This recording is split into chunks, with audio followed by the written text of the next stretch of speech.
حضرت محمد سرور ہر دو سرا، آپ ہیں عرب و عجم جن و بشر کے پیشوا، دو جہان آدائے سرور او محمد محترم، جید تاب جنت آدم سب عرب تے سب۔ السلام علیکم ورحمۃ اللہ وبرکاتہ۔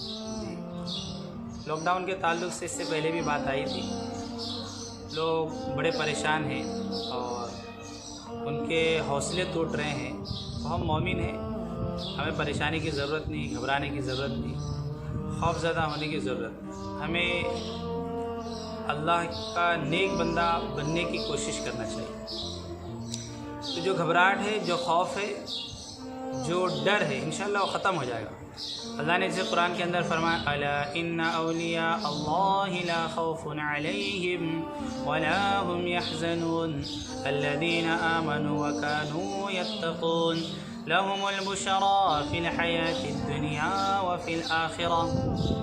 اللہ فرماتے ہیں الا ان اولیاء اللہ لا خوف علیہم ولا هم يحزنون۔ کان کھول کر سن لو، اللہ کے جو نیک بندے ہوتے ہیں نہ ان پر کوئی خوف ہوتا ہے اور نہ غم زدہ ہوتا ہے۔ اب اللہ کے نیک بندے کون ہیں؟ تو آگے اللہ نے خود اس کی وضاحت فرمائی، اللہ نے خود ایکسپلین کیا اسے، الذین آمنوا وکانوا یتقون، جو ایمان لائے اور جو تقوی اختیار کرتے۔ تو ایمان تو ماشاءاللہ سبھی کے پاس ہے، بھلے کمزور ایمانی سے ہی ہمارے پاس، لیکن ہے تو ایمان، ہم اللہ ہی کو مانتے ہیں۔ اب اس کے اندر صرف تقوی اختیار کرنے کی ضرورت ہے۔ ہم ہر کام اللہ کو راضی کرنے کے لیے کریں، اپنے آپ کو گناہوں سے بچائیں، تو یہ پریشانی جو تکلیف ہے انشاءاللہ وہ بھی ختم ہو جائے گی۔ اسی کے تعلق سے میں ایک حدیث لے کر آیا ہوں، بڑی شاندار حدیث ہے جو ہمیں بتاتی ہے، یہ بھی بخاری شریف کی حدیث ہے۔ تو جب ہم اس حدیث کی طرف جائیں گے اور اس حدیث کو پڑھیں گے تو پتہ چلے گا کہ واقعتاً اللہ کا بہت بڑا احسان ہے کہ اس سچویشن میں ہم زندہ، یہ بہت بڑا احسان ہے اللہ کا۔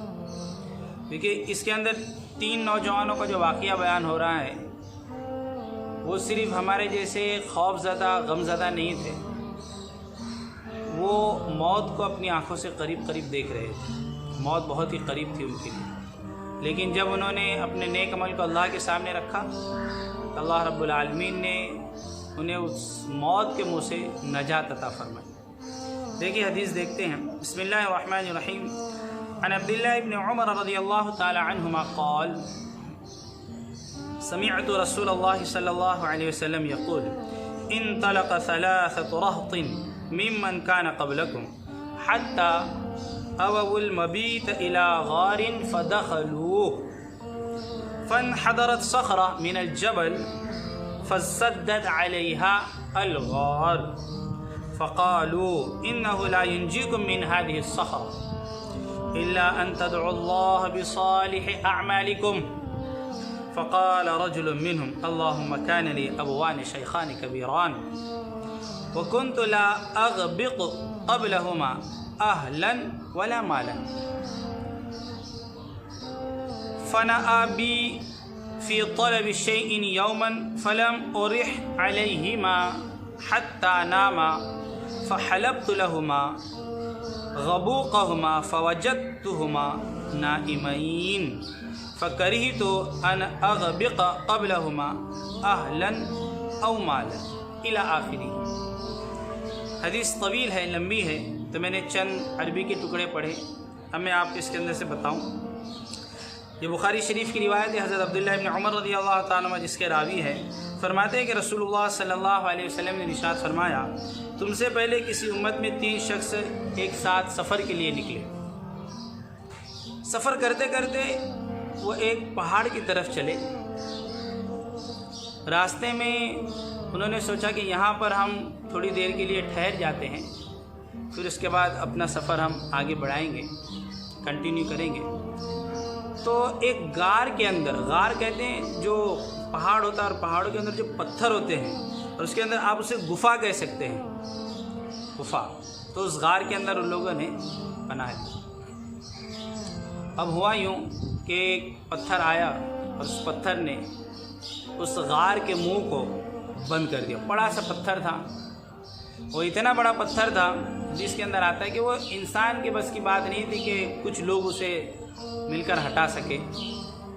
بہت بڑا پتھر آیا اور اس نے اس غار کے منہ کو بند کر دیا۔ اب تینوں کو اپنی اپنی موت نظر آئی کیونکہ ان کے بس کا تھا نہیں، تو ان لوگوں نے آپس میں مشورہ کیا، بات چیت کی، ڈسکس کی اور کہا کہ اب کیا کریں ہم لوگ۔ تو مشورے سے یہ بات طے ہوئی کہ سوائے اللہ کے ہمیں کوئی بچا نہیں سکتا، تو ہم اپنے اپنے عمل کو اللہ کے نزدیک رکھیں اور اللہ سے دعا کریں کہ اللہ میں نے فلاں عمل آپ کو راضی کرنے کے لیے کیا تھا، تو اس عمل کو میں نے آپ کو راضی کرنے کے لیے کیا تھا، تو اس عمل کی برکت سے آپ ہمیں موت کے منہ سے نکالیے، اس پتھر کو ہٹا دیے۔ تو اس کے اندر ایک نے اپنے عمل کو اللہ کے سامنے رکھا اور اس نے یوں کہا کہ اللہ آپ کو پتہ ہے کہ میں بکریاں چراتا تھا، بکریاں کو لے کر جاتا تھا، اور ایک مرتبہ میں بکریاں چراتے چراتے دور چلا گیا، اور جب بکریوں کو چرا کر میں گھر پر واپس ہوتا تو سب سے پہلے میں اپنے جو بوڑھے والدین ہیں انہیں میں دودھ پلاتا تھا۔